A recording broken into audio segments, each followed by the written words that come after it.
अस्सलाम वालेकुम। कैसे हैं आप सब? उम्मीद है खैरियत से होंगे। हमारा जो लेक्चर तीसरे दिन से चल रहा है वो अलामात और एराब और तलफ़्फ़ुज़ के हवाले से है। तो आइए देखते हैं उसका अगली एक्सटेंशन। खड़ी ज़बर, ये अलामत सिर्फ अरबी अल्फाज में इस्तेमाल होती है। जैसे अल्लाह ताला, ये खड़ी ज़बर है, मतलब इस अलामत की फॉर्म ये होगी, मतलब हर लफ्ज़ के ऊपर अल्लाह ताला, ये भी खड़ी ज़बर है, ये भी खड़ी ज़बर है। इसहाक खड़ी ज़बर, ईसा खड़ी ज़बर।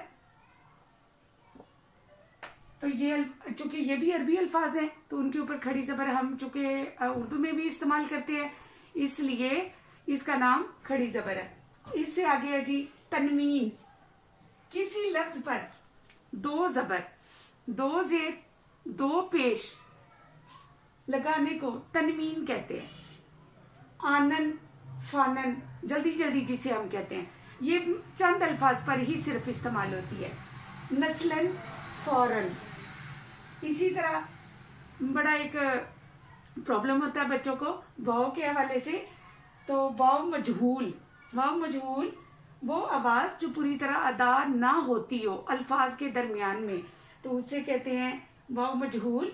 मसलन बोलो, अब इसमें वाव की आवाज तो पूरी अदा हुई लेकिन मुकम्मल नहीं हुई, मतलब पता नहीं चलता कि वाव की आवाज पूरी तरह मुंह से निकली है। और इस दूसरी अलामत इसकी ये होगी कि वाव से पहले वाले लफ्ज पर कोई भी अलामत नहीं होगी, मतलब जेर जबर पेश नहीं होगी। बोलो, सोचो, तोलो। तो इन अल्फाज में वाव का इस्तेमाल जरूर है लेकिन क्या हुआ कि वो पूरी तरह अदा नहीं हुए, तो उसे कहेंगे वाव मजहूल। आगे आ जाए वाव मारूफ, वो वाव जो पूरी तरह अदा भी हो और उससे पहले वाले लफ्ज के ऊपर वाव हो।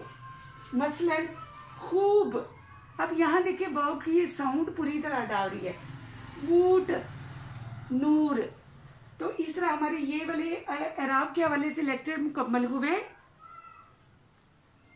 उम्मीद है आप लोगों को ये वीडियो पसंद आई होगी। इसे लाइक कीजिए, सब्सक्राइब कीजिए।